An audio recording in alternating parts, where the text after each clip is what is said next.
Sir நல்ல வேளை நீங்களாம் வந்துட்டீங்க. இதெல்லாம் எப்படி பண்ணிருப்பானே எங்களுக்கு தெரியல. எனக்கு ரொம்ப பயமா இருக்கு. மேல யார் இருக்காங்க? சார் அது மானோட வைஃப் கிஞ்சல். சார் அவ யார வேணா என்ன வேணா பண்ணுவா. ப்ளீஸ் இங்க இருந்து அவளை கூட்டி போயிடுங்க. ஒரு நிமிஷம்.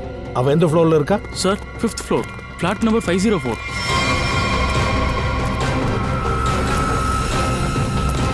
என்னாச்சு? நீ யாரு? என்னோட மனைவி கிஞ்சல். அது கிஞ்சலே கிடையாது, அது வேற யாரோ. சரி இரு. அவன் என்ன கொலை பண்ணிடுவான். ஒரு நிமிஷம். சார், இது எல்லாத்துக்கும் பின்னாடியே ஒண்ணுதான் இருக்கு. ஒருவேளை நான் உங்ககிட்ட அதை சொன்னேன்னா மேபி உங்களாலே அதை நம்ப முடியாது. ஆனா ஆக்சுவலா அப்படிதான் நடந்துச்சு. என்ன விஷயம் சொல்லு. சார், நானும் என்னோட மனைவி கிஞ்சலும் சில வாரத்துக்கு முன்னாடி தான் இந்த ஃப்ளாட்டுக்கு நாங்கள் ஷிஃப்ட் ஆனோம். நான் நிறைய சமயம் ஹாஸ்பிட்டல்லே தான் இருப்பேன். ஒரு நாள் நான் ஹாஸ்பிட்டல்லேருந்து வரும்போது கிஞ்சல் ரொம்ப சந்தோஷமா இருந்தா. அங்கே முன்னாடி இருக்க ஜன்னல்ல வயசானவங்கள ஒருத்தரை பார்த்ததா அவள் என்கிட்ட சொல்லி ரொம்ப சந்தோஷப்பட்டா. சரி, டெய்லி பொழுத கழிக்க அவளுக்கு ஒருத்தங்க கிடைச்சிருக்காங்கன்னு நான் ரொம்ப சந்தோஷப்பட்டேன். கிஞ்சல் எவ்வளோ சந்தோஷமா இருந்தானா கிளம்பி அந்த ஆன்ட்டியவே பார்க்க போயிட்டா. நானும் அவள் பின்னாடியே போனேன். அந்த ஃப்ளாட்ல 3 பசங்க இருந்தாங்க. இங்க எந்த வயசானவங்களும் தங்கலையே அப்படின்னு அவங்களும் சொன்னாங்க. ஆனா கிஞ்சல் அதை ஒத்துக்க தயாராகவே இல்லை. அவள் வலுக்கட்டாயமா அந்த வீட்டுக்குள்ள நுழைஞ்சு அந்த ஆன்ட்டியை அவள் தேடினா. ஆனா அந்த ஆன்ட்டி அந்த ஃப்ளாட்ல எங்கேயுமே இல்லை. ஒரு நாள் நைட்டு நான் ஆழ்ந்த உறக்கத்துல இருந்தப்ப கிஞ்சல் தூக்கத்துல இருந்து என்னை எழுப்பி அந்த ஆன்ட்டி ஜன்னல் ஓரமா இருந்து தன்னை அவங்க பார்க்கறதா சொன்னான். தாங்கிட்ட உதவி கேட்கறதா அவ சொன்னான். என்னால் அதை நம்பவே முடியல. கிஞ்சல், நீ தூங்குன்னு அவகிட்ட நான் சொன்னேன். இதுக்கு நடுவில் எனக்கு ஹாஸ்பிட்டல்ல இருந்து கால் வந்துச்சு. ஒரு எமர்ஜென்சி சர்ஜரி பண்றதுக்கு நான் உடனே ஹாஸ்பிட்டலுக்கு போக வேண்டியிருந்துச்சு. அதாவது கிஞ்சல் அந்த கிழவிய ஃபிளாட்டுக்குள்ள பார்த்திருக்கா. ஆனா நீங்க யாரும் அந்த வயசானவங்கள பார்க்கல, அப்படிதானே? சரி, அந்த கிழவிய அந்த வீட்டில் இருக்கிறதா எடுத்துக்கிட்டாலும் எப்படி அவங்க கிஞ்சலோட ஜன்னல் வரைக்கும் வந்தாங்க? இந்த ஃபிளாட்டும் 5வது மாடியில் இருக்கு. இது எப்படி நடக்க முடியும்? அதுவும் அந்த வயசான லேடி கிஞ்சல் கிட்ட ஏதோ உதவி வேற கேட்டிருக்காங்க. ஆனா கடைசியில அந்த 5 பேரும் இவங்களே கொல்றாங்க. அப்ப எல்லாமே கிஞ்சலோட பிரம்மையா? சார், அந்த மாதிரி வயசானவங்க இந்த ஃபிளாட்ல மட்டும் இல்ல, இந்த பில்டிங்ல எங்கேயும் இல்ல சார். சார், எதிரில இருந்த ஃபிளாட்ல அந்த 3 பசங்க இருக்காங்கல்ல, அவங்க சுத்தமா இருக்கிற இடமே தெரியாது. அவங்க பாட்டுக்கு இருப்பாங்க. அவங்களால யாருக்கும் எந்த பிரச்சனையும் வந்ததே இல்லை. சரி, இது அவங்களோட பிரம்மனை வச்சுக்கிட்டாலும் மொத்தம் 3 கொலை நடந்திருக்கு. அபிஜித், ஏதோ ஒண்ணு இருக்குப்பா, ஆனா அது நமக்கு தான் விளங்க மாட்டேங்குது. உங்களை யாராச்சும் ஏதாச்சும் பார்த்துருந்தா தயவு செஞ்சு சொல்லிடுங்க. ப்ளீஸ் சொல்லிடுங்க. யாராச்சும் வந்து போனது, இல்லை பேச்சு கேட்டது, ஏதாவது குரல் கேட்டது? இல்ல சார், உண்மையே சொல்ல போனா இங்க கொஞ்சம் கம்மியான பேர் தான் இருக்கும். நிறைய பேர் இன்னும் ஷிஃப்ட் ஆகி வரவே இல்லை சார். சம்பவம் நடந்த அன்னைக்கு கூட நான் ஒய்ஃபோட ரூம்ல தூங்கிட்டு இருந்தேன். சார், நான் ஷூட்ல இருந்தேன். அதுவும் ஆட் ஷூட், நைட் ஷூட்ல இருந்து. ஸோ நானும் அங்கே இல்லை. நானும் என் ஃப்ரெண்ட்ஸு கூட பார்ட்டிக்கு போயிருந்தேன். 6 மணிக்கு தான் வீட்டுக்கே வந்தேன். அப்புறம் நீ வாட்ச்மேன்? சார், நான் இங்கேயே தான் இருந்தேன்னா நான் யாரையுமே பார்க்கல சார். சரி, நீங்க எல்லாம் இப்போ போகலாம். ப்ளீஸ் கிளம்புங்க. முதல்ல இவங்கெல்லாம் உண்மை பேசுகிறாங்களா இல்லையான்னு செக் பண்ணி ஆகணும். பங்கஜ், உண்மையிலே இவங்க சொன்ன மாதிரி அவங்கெல்லாம் அங்கே இருந்தாங்களா இல்லையான்னு கொஞ்சம் விசாரிச்சிரு, சரியா? அப்புறம் இந்த 3 பசங்களோட டீட்டெயில்ஸும் எடு. அந்த வயசான கிழவிய கிஞ்சல் ஒரு இடத்துல பார்த்தாங்கன்னு சொன்னீங்களா, அந்த இடத்த காட்டுங்க. வாங்க சார். சார், இதுதான் அந்த ஜன்னல். அங்கிருந்து தான் அந்த ஆன்ட்டி கிஞ்சல் கிட்ட உதவி கேட்டாங்க.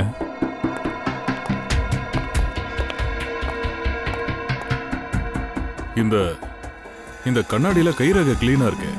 அப்படின்னா எதிர்த்தாப்புல அந்த கிழவி அந்த ஃப்ளாட்டில் இருந்தது உண்மைதானா? அதாவது மாணவ சொல்லிட்டு இருந்தார்ல, அந்த கீஞ்சலுக்கு எதிர்த்தாப்புல அந்த கிழவி அந்த ஃப்ளாட்டில் உட்காந்துக்கிட்டு உதவி கேட்டுக்கிட்டு இருந்தாங்கன்னு. அந்த ஃப்ளாட்டில் சேர் இருந்துச்சா? சேர் இருந்தது சார். ஸ்டோர் ரூமில் ஒரு சேர் இருந்தது சார். இதான் அந்த சேர் சார். சார், மேபி அவங்க சொன்னது உண்மையோ? சேர் நமக்கு கிடைச்சிருச்சு, அந்த கிழவியும் நமக்கு கிடைச்சிருவா. ஆனால் சார், அந்த கிழவி இங்கே இருந்திருந்தாங்கன்னா அவங்கள பற்றி விசாரிக்கிறதுக்கு கீஞ்சல் இங்கே வந்தப்போ இல்லைன்னு இந்த பசங்க அவங்க கிட்ட போய் சொல்லியிருக்காங்க. ஒருவேளை அந்த வயசானவங்க உண்மையில இருந்திருந்தா கிஞ்சலோட ஜன்னல் வரைக்கும் எப்படி வந்திருப்பாங்க? சார், அந்த வயசானவங்க கைரேகை பதிஞ்ச அந்த கண்ணாடியை நம்ம அபிஜித் அங்க ரிமூவ் பண்ணிக்கிட்டு இருக்காரு சார். உருவி,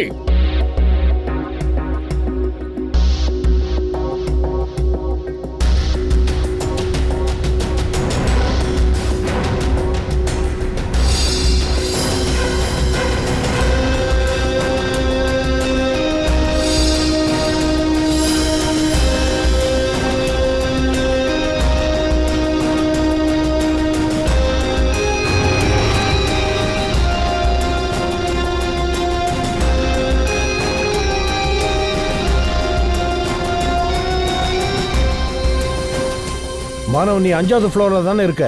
அதாவது நான் என்ன சொல்ல வரேன்னா, நீ இருக்கிற வீட்டுக்கு மேல இன்னும் 2 ஃபிளாட் இருக்கு. அந்த வீட்ல எல்லாம் யார் இருக்காங்க? சார் 6th ஃப்ளோர்ல இவர் தான் இருக்காரு. நீங்க என்ன சொல்ல வரீங்க? மாணவ வீட்டுக்கு மேல இருந்ததுனால எல்லாம் நான் தான் பண்ணேன்னா? ஒரு நிமிஷம். 7th ஃப்ளோர்ல யார் இருக்காங்க? சார் ரொம்ப நாளா அந்த ஃபிளாட் மூடிதான் சார் இருக்கு. இந்த பில்டிங்கோட டெரஸ் எப்பவுமே மூடிதான் இருக்குன்னு சொன்னாங்களே, பூட்டு போட்டிருக்குமாமே. அப்படின்னா இதுக்கு அர்த்தம் அந்த பொம்பளை உன்னோட ஃபிளாட்ல இருந்ததா கீழே இறங்கி இருக்கணும். இல்லைன்னா 7வது மாடியிலிருந்து கீழே இறங்கி இருக்கணும். 2 ஃபிளாட்டையும் சோதனை போட்டுலாம் சார். அப்பதான் எந்த ஃபிளாட்ல இருந்து இறங்கினா நமக்கு தெரியும். வாங்க சார்.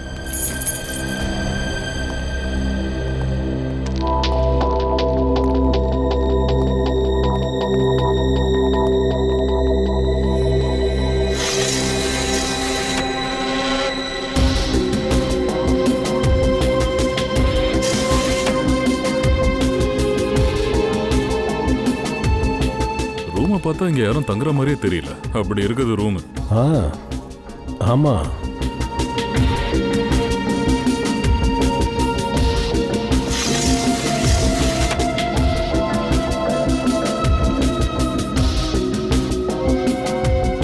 இந்த பிளாட்டோட சாவி நீதான் வச்சிருக்க இல்ல? சார் நீங்க மறுபடியும் என் மேலே சந்தேகப்படுறீங்க? ஆமா, சந்தேகப்படுற. சார் இந்த ஃபிளாட் 2 வருஷமா மூடிதான் கிடக்கு. அதனால இப்ப என்ன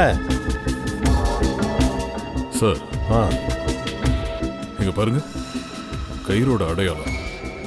ஐயா, அந்த பொம்பளை கயிறு கட்டி இங்க இருந்ததா கிஞ்சலோட வீடு வரைக்கும் போய் இறங்கி இருக்கணும். சார் சொல்லுதையா? இங்க பாருங்க, 2 வருஷம் கழிச்சு இங்க யாரும் விருந்தாளி வந்திருக்காங்க. கைரேக இங்க இருந்து தான் கிஞ்சல் அந்த பொம்பளை கிட்ட வந்திருக்கா. இந்த வீட்டோட ஓனர் யாரு? சார் அங்கண்ணகுமார். அவர் சூரத்தில் இருக்கிறவர். இந்த ஃபிளாட்டை வாங்கினதுல இருந்தே அவர் இதை மூடிதான் வச்சிருக்காரு. தயா, பில்டர்ஸ் கிட்ட இந்த ஓனரோட அட்ரஸ் முதல்ல வாங்க. இந்த பில்டிங்ல தங்கி இருக்கிறவங்க மேல எல்லாம் எங்களுக்கு கொஞ்சம் கூட உங்க மேல நம்பிக்கை வர மாட்டேங்குது. சார், அமன், ரோகன் அப்புறம் சஞ்சய் ஆட் ஏஜென்சியில் வேலை பார்க்குறாங்க சார். நாங்கள் 2 பேரும் செக் பண்ணோம். அதில் யாரும் கிரிமினல் ரெக்கார்டில் இல்லை சார். சார் இவங்க 3 பேருக்கும் கிஞ்சல ஏற்கனவே தெரிஞ்சிருக்கு. ஓ அப்படியா? சரி, அப்ப மற்ற பேரெல்லாம் கொலை நடக்கிறப்ப அவங்க என்ன பண்ணிட்டு இருந்தாங்க? சார், எல்லாரோட ஸ்டேட்மெண்ட்டை ரீசெக் பண்ணியாச்சு. இந்த சோகன் அவரோட ஃப்ரெண்டோட பார்ட்டிக்கு போயிருந்ததுனால அவனோட ஃப்ரெண்டு ஆக்சுவலாக வீட்டிலே இல்லை. அவன் சிட்டியை விட்டு வெளியில் போயிருக்கான். அதனால் அவங்ககிட்ட மட்டும் பேச முடியல. அப்புறம் இந்த அமித்தும் சீமாவும் வீட்டில் தான் இருந்தாங்க. மாணவ அந்த நேரத்தில் ஹாஸ்பிட்டலில் இருந்திருக்கான். டாக்டர் கன்ஃபார்ம் பண்ணிட்டாங்க. ஆனால் சார், எந்த பேஷண்ட்டை மாணவ ஆப்ரேஷன் பண்ண வேண்டி இருந்துச்சோ அவங்க ஹாஸ்பிட்டலுக்கே வரல. அப்புறம் அந்த அலினா அவங்க எங்க இருந்தாங்க? சார், அலினா ஆர்ட் ஷூட்டுக்கு போயிருந்தாங்க. அவங்க ஆட் ஏஜென்சியில் மேனேஜர் சார். அப்புறம் சிசிடிவியை செக் பண்ணும்போது என்ன தெரிய வந்ததுன்னா, அந்த கார்டு இருந்தார்ல, நல்லா தூங்கியிருக்காரு. அப்போ மூஞ்ச பார்க்கும்போதே நினைச்சேன் சார், சரியான தூங்கு மூஞ்சி. அந்த கிழவி கீஞ்சல் கிட்ட உதவி கேட்குறா. கீஞ்சல் உதவி பண்ண போறா. அந்த 3 பேரையும் கொலை பண்ணிடுறா. இந்த கிழவிக்கும் கீஞ்சலுக்கும் என்னதான் கனெக்ஷன் இருக்கு? கிஞ்சலை யாரோ மாட்டி விடுறதுக்கு முயற்சி பண்ற மாதிரி எனக்கு தெரியுது. அப்புறம் இந்த கிழவி ஆக்சுவலா யாரு? அதுதான் இங்க பிரச்சனையே. கிஞ்சலோட மனநிலை கொஞ்சம் சரி இல்ல. அவ தன்னோட நினைவிலேயே இல்ல. அவளோட நிலைமைய யாரோ தங்களுக்கு சாதகமா பயன்படுத்தி இருக்காங்க. இவ கையாலேயே அந்த கொலைய பண்ணிருக்காங்க. ஆனா எதுக்காக? அப்புறம் இந்த பொம்மைக்கு பின்னாடி என்ன ரகசியம் ஒளிஞ்சிட்டு இருக்கு? ஹலோ. Okay, thank you sir. ஹாஸ்பிட்டல்ல இருந்து ஃபோன். கிஞ்சல் நார்மல் ஆயிட்டாலாம். ஆனா ஒரு விஷயம், என்ன நடந்துச்சுன்னு அவளுக்கு எதுவுமே ஞாபகம் இல்லையா சார்?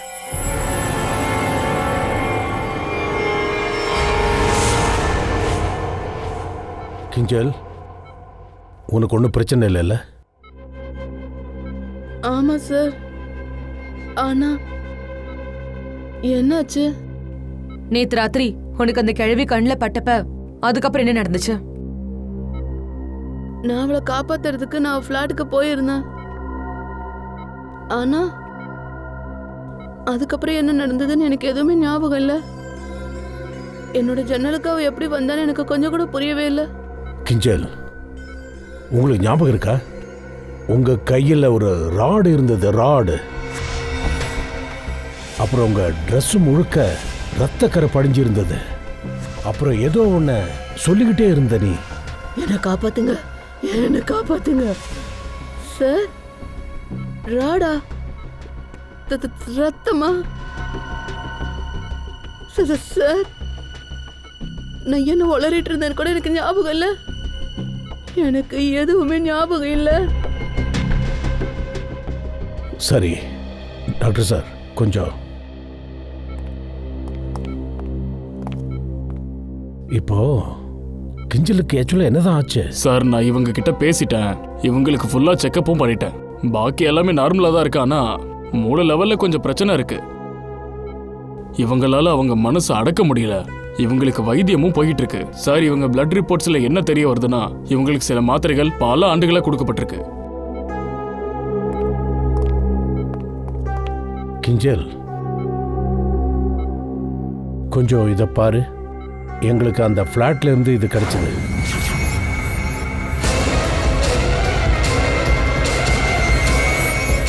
இல்ல இல்ல,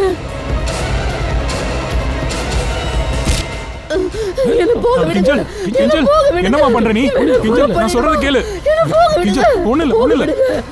கிஞ்சல், இங்க யாரும் இல்ல. சொன்னா கேளு. உனக்கு ஒண்ணு இல்ல. எல்லாம் சரியாயிடும். என்ன இங்க இருந்து போக விடுங்க. கிஞ்சல், என்ன இங்க இருந்து போக கிஞ்சல். என்ன இங்க இருந்து.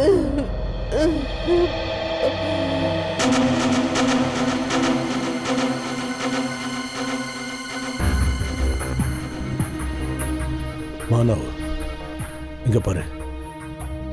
உன்னோட மனைவி கிஞ்சல் ஏதோ ஒரு விஷயத்துல ரொம்ப பாதிக்கப்பட்டிருக்கா. இந்த பாதிப்பை யாரோ ஒருத்தர் அவங்களுக்கு சாதகமா பயன்படுத்துறாங்க. உங்க ரெண்டு பேருக்கும் கல்யாணம் எப்ப நடந்தது? சார், 1 வருஷம் முன்னாடி. இவங்க குடும்பத்துல யாரு இருக்காங்க? கிஞ்சலுக்கு ஒரு பாட்டி இருக்காங்க. தாரிவாத்துல இருக்காங்க. கல்யாணத்துக்கு முன்னாடி கிஞ்சல் அவங்க கூட தான் தங்கிட்டு இருந்தாங்க. என்னவோ பொட்டுன்னு போயிட்டானுங்க. என்ன சாலுங்கே, பணத்துக்கிட்டே புலம்பிட்டு இருக்கியே? பணத்துக்கிட்ட என்ன நடந்ததுன்னு நான் கேட்டுட்டு இருந்தேன். ஆனால் பணம் சொல்ல மாட்டேங்குதுப்பா. ஒரு வேலை பண்ணுங்க, எனக்கு கேட்டு சொல்லுங்க. அப்படியா? ஏப்பா, என்ன நடந்தது? சாலோங்கி தான் சொல்லுவானா? அப்புறம் என்ன, நீ என்னன்னு சொல்லு. சொல்லு, டைம் இல்லை, சொல்லு. பாஸ், பார்க்கறதுக்கு இந்த ராடை வச்சு தாக்குதல் பண்ணதுனால இவங்க இறந்த மாதிரி தெரியும். தெரியுதா உங்களுக்கு? இது அவங்க தெரியுதுல, சின்ன அடையாளம். ஏதோ ஒரு கூர்மையான ஆயுதத்தை வச்சு இவன் மார்ல தாக்கியிருக்காங்க. கண்டிப்பா அந்த கூர்மையான பொருளின் காரணமாகத்தான் இந்த மரணம் நடந்திருக்கு. அப்புறம் இந்த கிஞ்சல் இந்த ஆயுதத்தை வச்சு தான் தாக்கியிருக்கா. ஆனா அதுக்கு முன்னாடியே அவன் செத்துருக்கான். அப்புறம் இன்னொரு விஷயம், இந்த ஆயுதத்தில் கிஞ்சலுடைய கைரேகையை தவிர இந்த சஞ்சயோட கைரேகையும் இருக்கு. அது கிஞ்சலுக்கும் சஞ்சய்க்கும் நடுவில் கைகலப்பு நடந்திருக்கும். அப்போ இவன் கைரேகை இதில் வந்திருக்கலாம். அப்படி நடந்திருக்கலாம். இது கொஞ்சம் யோசிக்க வேண்டிய விஷயம். அப்படின்னா அந்த சஞ்சய் கொலை பண்ண அந்த கொலைகாரன் யாரு? என்ன சாலோங்கி, உன்னால இதை சொல்ல முடியுமா? இந்த சின்னதா ஒரு காயம் இருக்க, அது எதனால ஏற்பட்டிருக்கோம்? பாஸ், இது ஏதோ நல்ல திடமான ஒரு கூர்மையான, எப்படின்னாக்கா பெண்ணு மாதிரி ஏதோ ஒரு ஆயுதம், அதனால ஆயிருக்கு. ஆனா சார், நாங்க இந்த வீட்டை ஃபுல்லாவே சோதனை பண்ணிட்டோமே. நீங்க சொன்ன அடையாளத்துல ஆயுதமும் பெண் மாதிரி எதுவும் கிடைக்கல. அப்புறம் இது என்னது? இது என்ன இந்த காயம்?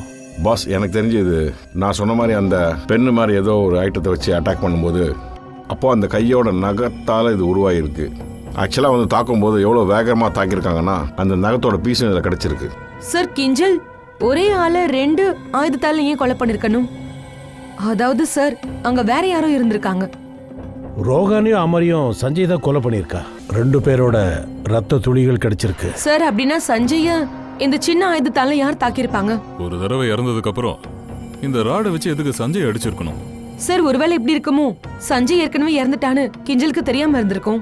விஷயம் கொஞ்சம் குழப்பமாக தான் இருக்குது. ஆனால் இந்த முடி இப்போ நமக்கு ஏதாவது உதவி பண்ணலாம். சஞ்சயோட வீட்டிலேருந்து ஒரு சேர் கொண்டு வந்தீங்க இல்லையா, அதில் தான் இது கிடச்சிது. பார்க்கறதுக்கு நிஜ முடி மாதிரி இருந்தாலும் இந்த முடி உண்மை கிடையாது. இது விக்கோட முடி, விக்கு. தயா, இது பயங்கரமான சதி திட்டம் தான். செம்மையா பிளான் பண்ணியிருக்காங்க. சார், இந்த விண்டோட கிளாஸ்ல நமக்கு விரல் ரேகை கிடைச்சது இல்லையா, அதுவும் நமக்கு பயங்கரமா உதவி செய்ய போகுது. ஆனா ஆனா இந்த அடையாளம் பாதி தான் இருக்கு. நாங்க இதை ரெடி பண்றதுக்கு கொஞ்சம் டைம் எடுக்கும். ஆனா ஒரு விஷயம் இருக்கு, இதனால உங்களுக்கு நிறைய ஹெல்ப் கிடைக்கலாம். அது என்னது? நமக்கு அந்த பொண்ணோட ரத்தத்துல இருந்து நிறைய அளவு மெடிசன்ஸோட ட்ரேசஸ் கிடைச்சிருக்கு, மாத்திரையோடது. எக்ஸாக்ட்லி இதெல்லாம் என்ன மெடிசன்றத நாங்க பாத்துக்கிட்டு இருக்கோம். ஆனா ஒரு விஷயம் தெளிவா இருக்கு, அதாவது கிஞ்சலுக்கு ஏதோ பெரிய நோய் இருக்கு.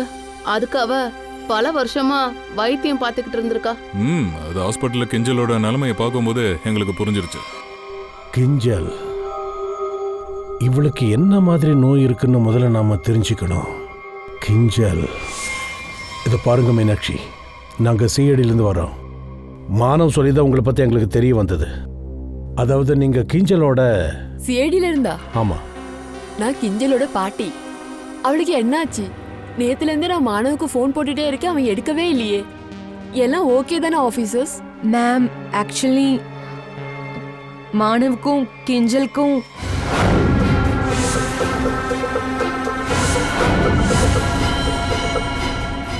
ஆனா இப்ப கிஞ்சல் ஓகே தான், எங்க கூட தான் இருக்காங்க. இங்க பாருங்க பாட்டிமா, கிஞ்சலுக்கு ஏதோ ஒரு பெரிய நோய் இருக்கு, அதுக்காக அவ ஹாஸ்பிட்டல்ல ட்ரீட்மெண்ட் எடுத்துக்கிட்டு இருக்கா. அது என்ன உண்மையா இருந்தாலும் அதை எங்க கிட்ட சொல்லிடுங்க. ஒருவேளை கிஞ்சல் அப்பாவினா அவளை காப்பாத்திடலாம் இல்லையா? யாரோ இருக்காங்க, கிஞ்சலோட நிலைமை அவங்களுக்கு நல்லா தெரிஞ்சிருக்கு. அவங்க தான் கிஞ்சலை மாட்டி விட்டுருக்காங்க. ஒரு நிமிஷம் மீனாட்சி அம்மா, என்னது உண்மை, எது உண்மை, எது உண்மைன்னு முதல்ல எங்களுக்கு சொல்லுங்க. நீங்க சொல்லணும்னா ஆஃபீஸர், கிஞ்சலுக்கு ஸ்பிளிட் பர்சனாலிட்டி டிசார்டர் நோய் இருக்கு சார். Split personality disorder? இப்போ நீங்க சொன்னீங்களே அது, அதாவது கிஞ்சல் ஏதோ முணுமுணுத்துட்டு இருந்தான்னு. என்னை அதுக்கிட்ட இருந்து காப்பாத்துங்க, என்னை அதுக்கிட்ட வர விட்டுறாதீங்க, எனக்கு உதவி பண்ணுங்க. அதுக்கு பின்னாடி ஒரு கதை இருக்கு சார். டக்கு கிட்ட அப்புறமா விளையாடுமா, டக்க வச்சிரு, முதல்ல ஜட பின்னிக்க, சரியா? ஏய், புருஷன் அப்பன் விட்டுட்டு ஏதோ குழந்தைக்கு வேலை செஞ்சிட்டு இருக்க. எதுக்கு நீங்க வந்த? ஏய், ஒழுங்கா பணத்தை கொடு. உனக்கு எந்த பணமும் நான் கொடுக்க மாட்டேன். சாராயம் குடிக்கல, என்கிட்ட பணம் கிடையாது. முதல்ல இங்க இருந்து போ. அப்படின்னா பணம் கொடுக்க மாட்டேன். நான் பணம் கொடுக்க மாட்டேன், போயிடு. பணத்தை கொடுக்க மாட்டியா? அப்ப இருடி. அட கிஞ்சல், போய் யாரையாவது கூப்பிடு, இவன் இல்லைன்னா என்ன கொலை பண்ணிடுவான்.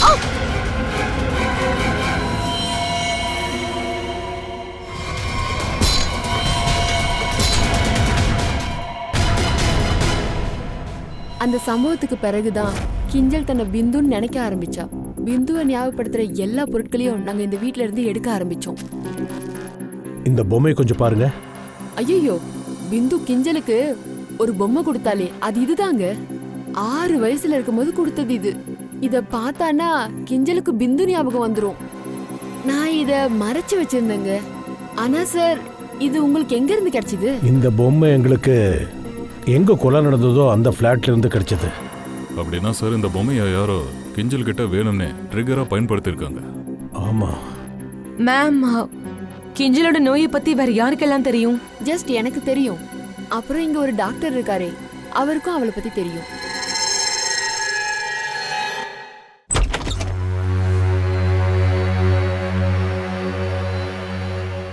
சார், இந்த கிளினிக்கை பார்த்தா இங்க பேஷண்ட்டுக்கு ட்ரீட்மெண்ட் பண்ற மாதிரி தெரியலையே. ரொம்ப வருஷத்துக்கு முன்னாடி கிஞ்சலை இந்த இடத்துக்கு ட்ரீட்மெண்ட்காக கூட்டிட்டு வந்திருக்காங்க. சொல்லுங்க சார். நீங்க டாக்டரா? இல்ல, டாக்டர் சார் லீவ் போட்டு அமெரிக்காவுக்கு போயிருக்காரு. நான் கம்பவுண்டர். சொல்லுங்க, என்ன பிரச்சனை? எங்களுக்கு ஒரு பிரச்சனையும் இல்லை, நாங்கள் சிஐடி ஆஃபீஸர்ஸ். எங்களுக்கு ஒரு ஹெல்ப் வேணும், ஒன்று தெரிஞ்சுக்கணும். சொல்லுங்க. ரொம்ப வருஷங்களுக்கு முன்னாடி ஒரு பேஷண்ட் இங்கே ட்ரீட்மெண்ட்டுக்கு வந்தாங்க, பேர் கிஞ்சல். கிஞ்சல்? ஆமாமா. அவங்களுக்கு என்னாச்சு? இங்கே யாராச்சும் கிஞ்சலை பற்றி தெரிஞ்சுக்க வந்தாங்களா, கிஞ்சலோட ரிப்போர்ட்டை யாராவது கேட்டு வாங்கிட்டு போனாங்களான்றது டீட்டெயில்ஸ் வேணும். கிஞ்சலை பற்றி கேட்டு யாரும் இங்கே வரலீங்களே. அன்னைக்கு ஒரு நாள் ஒரு நர்ஸ் வந்தாங்க சிட்டி ஹாஸ்பிட்டல்ல இருந்து. அவங்க கம்ப்யூட்டர் கிட்ட போயிட்டு ஒரு முக்கியமான கேஸோட ஃபைல் வேணும்னு தேடிட்டு இருந்தாங்க. எந்த கேஸோட ஃபைல்? அது தெரியலீங்களே. கம்ப்யூட்டர் கிட்ட போயிட்டு ஏதோ ஒரு ஃபோட்டோ காப்பி எடுத்துட்டு அங்கேருந்து போயிட்டாங்க. இதில் இருந்தா? ஆமாம் சார்.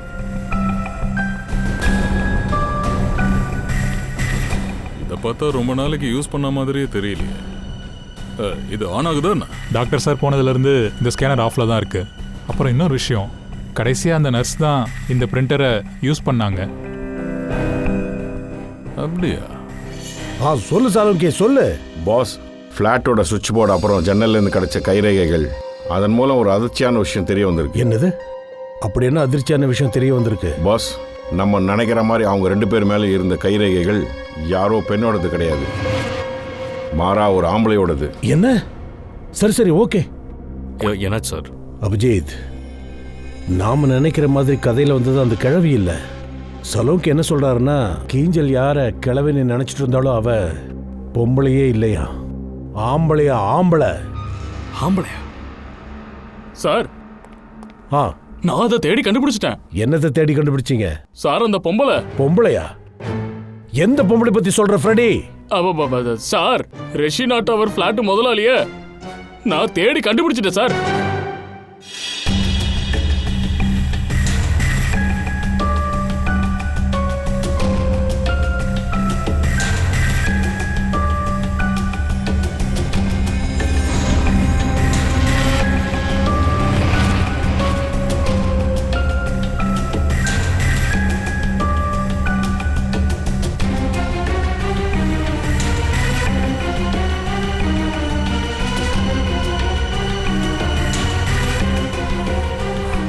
பூர்வி, சார்,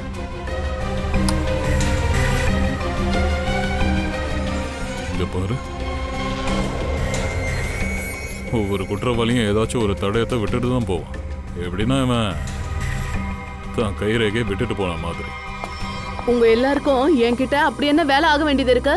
ஏன் என்ன நிம்மதியா லஞ்ச் கூட முடிக்க விட மாட்டீங்க? Ma'am, sorry, extremely sorry. இங்க பாருங்க, இங்க 3 கொலை நடந்திருக்கு.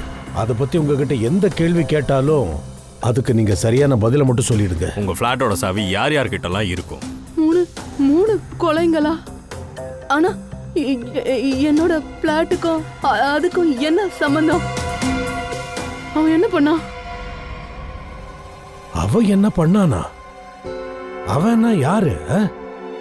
யார் அந்த பில்டிங் ஓனரை பத்தி நீங்க பேசிட்டு இருக்கீங்க? இல்ல. அப்புறம் யாரு? அது என்னோட சொந்தக்காரன். சொந்தக்காரங்களா? தயா பேசுறா. சொல்லு தயா. ஓகே அபிஜித், கிருஷ்ணா டவர்ல நம்ம எத்தனை பேரை பார்த்தோமோ எல்லாரையும் நம்ம ஆபீஸுக்கு வர சொல்லு. சார், என்ன எதுக்கு இங்க கூப்பிட்டுருக்கீங்க? ஒருவேளை என்ன நீங்க சந்தேகப்படுறீங்களோ? சந்தேகம் எனக்கு உன் மேல மட்டும் இல்ல. இங்க இப்ப எத்தனை பேர் வந்து நிக்கிறாங்களோ அத்தனை பேர் மேலேயும் இருக்கு. ஏன்னா நீங்க இந்த பில்டிங்ல தானே தங்கியிருக்கீங்க. ஆனா உங்கள யாரும் பில்டிங்குள்ள யாரும் வர்றதையும் நீங்க பார்க்கல, வெளியில போறதையும் பார்க்கல. அப்போ சந்தேகம் உங்க எல்லாரும் மேலேயும் தானே வரும் எங்களுக்கு. ரோஹனையும் அமரையும் சஞ்சய் தான் கொண்டு இருக்கான். அதுக்கப்புறம் அவனும் செத்து போயிட்டான். கிஞ்சல் கொன்னது உயிரோட இருந்தவங்களே இல்ல, மாறா செத்து போனவங்கள தான் தாக்கியிருக்காங்க. அப்புறம் கொலை பண்ணதுக்கு அப்புறம் என்ன சொல்றதுன்னா, இறந்தவங்களை கொன்னதுக்கு அப்புறம் கீஞ்சல் அங்கேயே உட்காந்துட்டு இருந்திருக்கா. சிஐடி ஆளுங்க வந்து அவளை பிடிச்சிட்டு போனாங்க. ஆமா சார், அந்த மாதிரி தான் ஏதோ நடந்திருக்கு. அதை எல்லாரும் பார்த்தாங்க. ஆமா, சில நேரங்கள்ல என்ன ஆகும்னா நாம கண்ணால பாக்குற விஷயங்கள் எதுவும் உண்மையா இருக்கிறது இல்ல. அன்னைக்கு கீஞ்சல் கொலை பண்ண மாதிரி தானே இருந்தது, ஆனா உண்மை அது இல்லையே. ஒரு பக்கம் பார்த்தா ஒண்ணுமே இருக்காது, ஆனா அங்கதான் எல்லாம் நடந்திருக்கும். ஆக்சுவலா நீங்க யாரும் அந்த கிழவியை பார்க்கல, ஆனா உண்மையிலேயே அவங்க இருந்திருக்காங்க. அப்படின்னா எங்கெல்லாம் யாரோ ஒருத்தர் தான் இந்த கொலையை பண்ணியிருக்காங்கன்னு சொல்றீங்களா? கண்டிப்பா. எந்த பேஷண்ட்டுக்கு நீங்க ஆபரேஷன் பண்றதுக்காக ஹாஸ்பிட்டல் போயிருந்தீங்களோ அந்த பேஷண்ட் அங்க வரவே இல்லை. உங்க மேலே கொஞ்சம் சந்தேகமா தான் இருக்கு. அப்புறம் கிஞ்சல் ஒரு வயசானவங்களை பத்தி ஒரு கதை சொன்னாங்க. ஆனா நிஜத்துல அங்கிருந்த கிழவி ஒரு பொம்பளையே இல்ல, பொம்பளை ரூபத்துல ஒரு ஆம்பளை.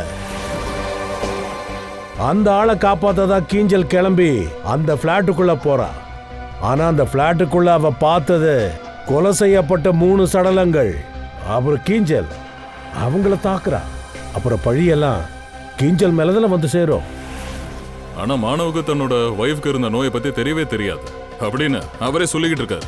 மாணவ் சார், உங்க ஒய்ஃபுக்கு தலைவலியோ இல்ல ஜுரமோ வரல, இடையில உங்களுக்கு தெரியாம வந்துட்டு போறதுக்கு. அப்புறம் அமிதன் சீமா, உங்களோட வீட்டில் இருந்து கிஞ்சலோட பால்கனிக்கு ரொம்ப ஈஸியாகவே போயிடலாம். அலீனா, ஷூட்டிங்கு போயிருந்தீங்க, எப்போ வரைக்கும் இருந்தீங்க? அது யாருக்கும் தெரியாது. அப்புறம் சோஹன் யாரோட பார்ட்டிக்கு போனானோ அவனை பத்தி எந்த தகவலும் இல்லை. இப்படி இருந்தா நாங்க என்ன முடிவு பண்றது? சார் நான் ஷூட்ல இருந்தனோ இல்லையோ, ஆனா அதை வச்சு நான் தான் கொலை பண்ணேன்னு எப்படி சொல்ல முடியும்? ஆமா, சொல்ல முடியாததா அலினா மேடம். ஆனா குறைஞ்சபட்சம் உங்க மேல சந்தேகமாவது படலாமே. அதனாலதான் உங்க எல்லாரோட ஃபிங்கர் பிரிண்ட்டும் எங்களுக்கு தேவை. அப்புறம் எங்களுக்கு கிடைச்ச ஃபிங்கர் பிரிண்ட்டை வச்சு நாங்க மேட்ச் பண்ணி பார்க்க போறோம். கொலகார யாருன்னு அப்ப தெரிய வந்துடும். சார்,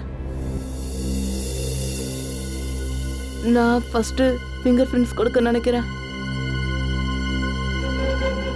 வாங்க.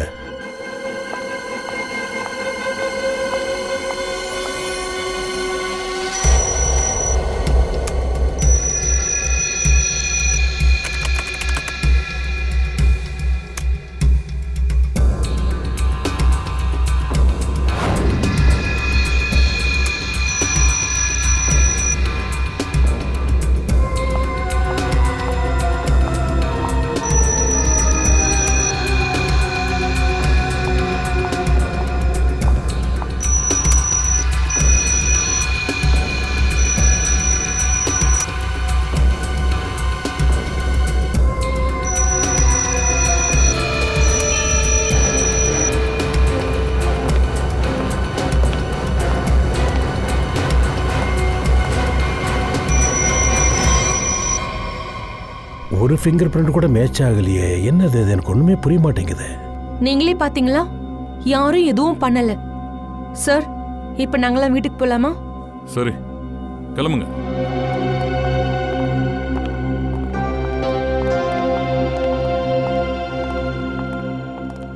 தயா, அபிஜித், எனக்கு இப்போ புரியுது ஃபிங்கர் பிரிண்ட் எதுக்காக மேட்ச் ஆகலைன்னு.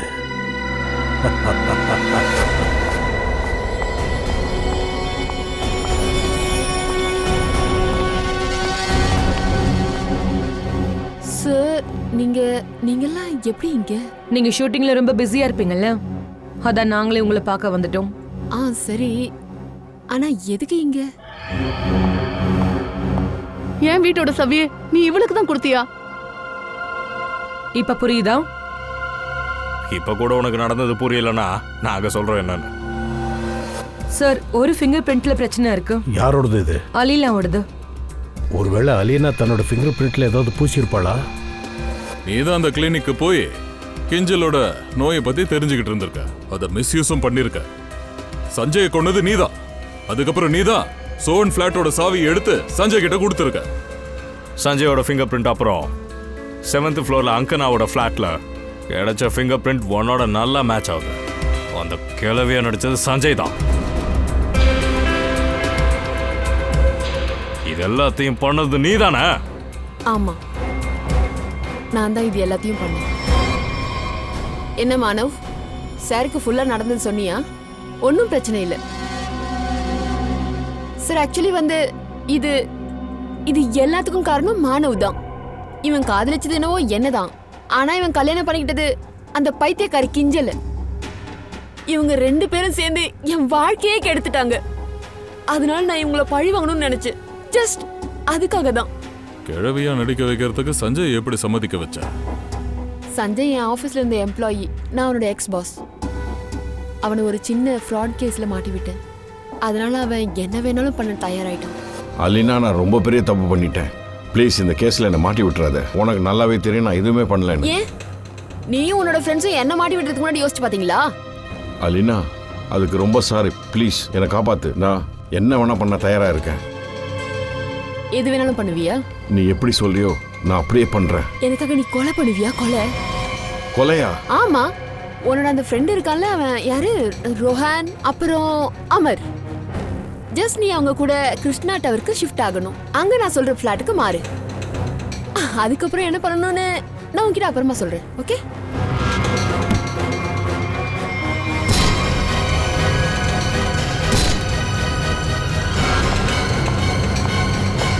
இப்போ கிஞ்சல் எப்போ வேணா இங்க வரலாம்.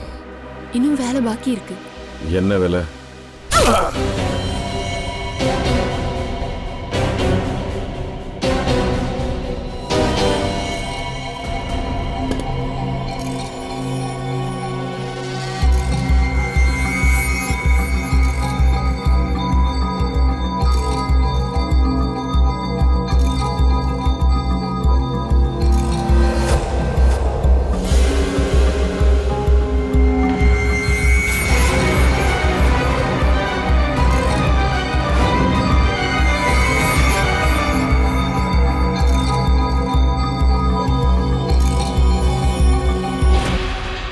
அந்த நேரத்தில் மானவ் கீஞ்சல் கூட இல்லை. ஏன்னா மானவ் ஹாஸ்பிட்டலில் இருக்கணும்னு பிளான் பண்ணதே நீ தான்.